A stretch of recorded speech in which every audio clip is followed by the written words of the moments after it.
Would you like a comment?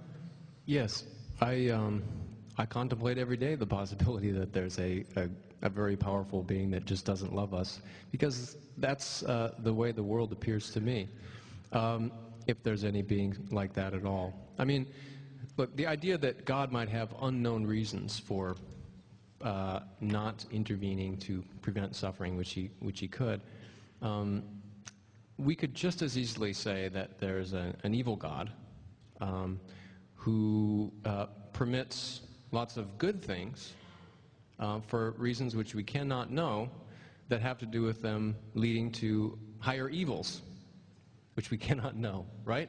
So maybe every silver lining has a hidden cloud. Maybe every success is necessary for a failure on a grander scale. My point is not that there are such reasons. I'm not here to defend the God of Genesis chapter 6. But the point is that we have no less reason to believe in them than we have to believe in unknowable goods. So the insistence that there must be such goods is just an attempt to save theism at all costs. It's not a response to any independent reasons. Next question for Dr. Dacey.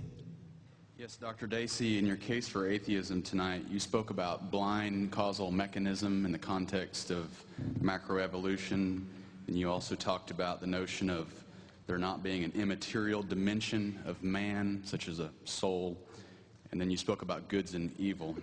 My question is, assuming your worldview does provide a basis for morality, how can people still be held accountable if their actions are the results of that which natural law, quote unquote, as opposed to their soul or mind dictates? In other words, why punish a murderer if he's just an advanced weed? An advanced weed? Yeah. That's a good question. That's a good question. There are a couple of questions there. One is, can we make sense of our lives in a naturalistic, materialistic universe? I think we can, and I think more importantly, the idea that there is a soul doesn't really add anything of use. So I pointed out that the soul is a quite mysterious kind of ghost in the machine, because it's not clear at all how it could cause your brain to do anything, because it has no physical properties and your brain has only physical properties. Now, why would you hold a soul accountable for its wrongdoing but not a person? There doesn't seem to be any more moral accountability that inheres in this mysterious non-material substance than inheres in a person. And besides, attributions of blame and praiseworthiness are, in my view, like other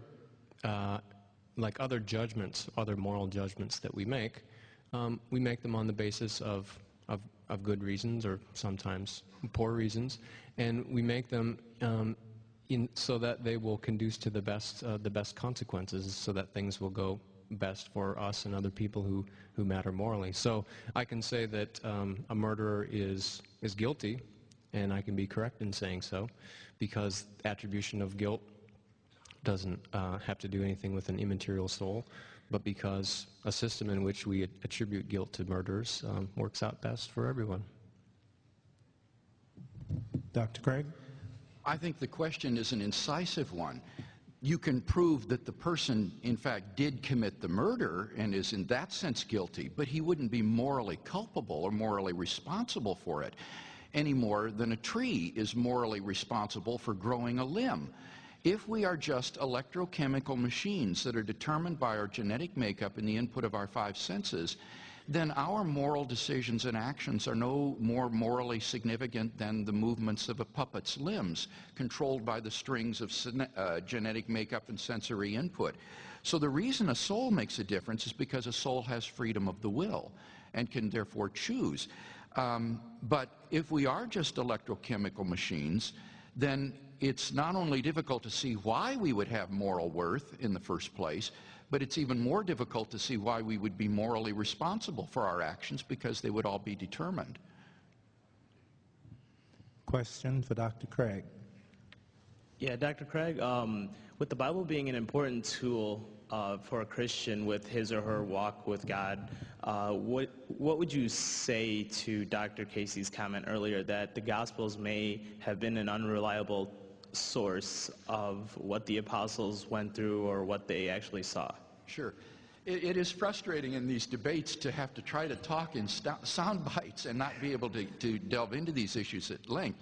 One of the most remarkable things about the current of New Testament criticism is how, compared to, say, a century ago, the trend in criticism is towards seeing the four gospel accounts as fundamentally reliable accounts of the historical Jesus.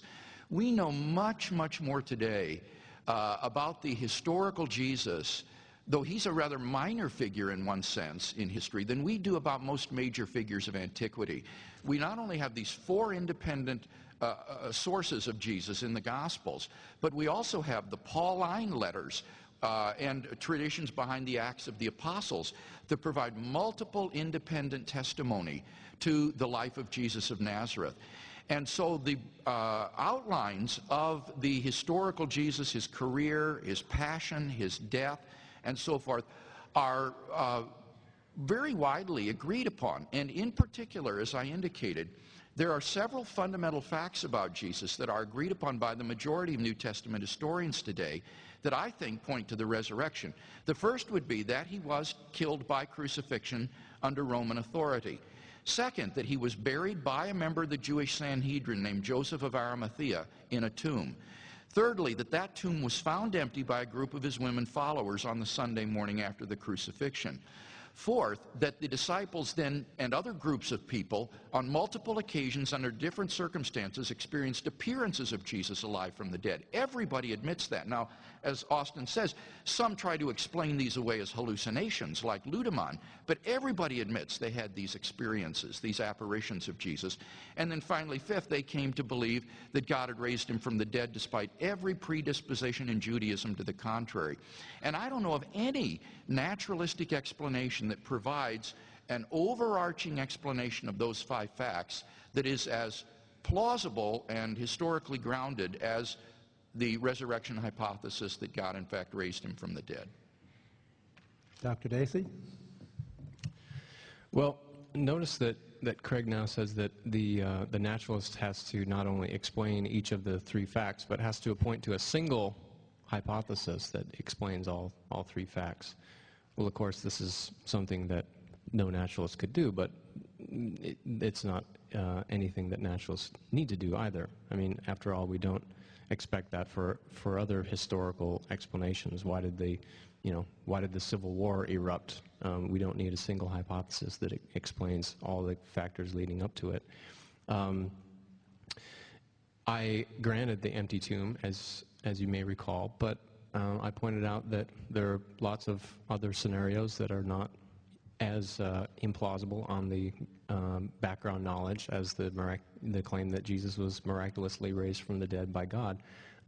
Does everyone agree that there were appearances to the disciples of Jesus? Well, that's ambiguous. Jesus appeared to the disciples, or the disciples had experiences that they thought were of Jesus.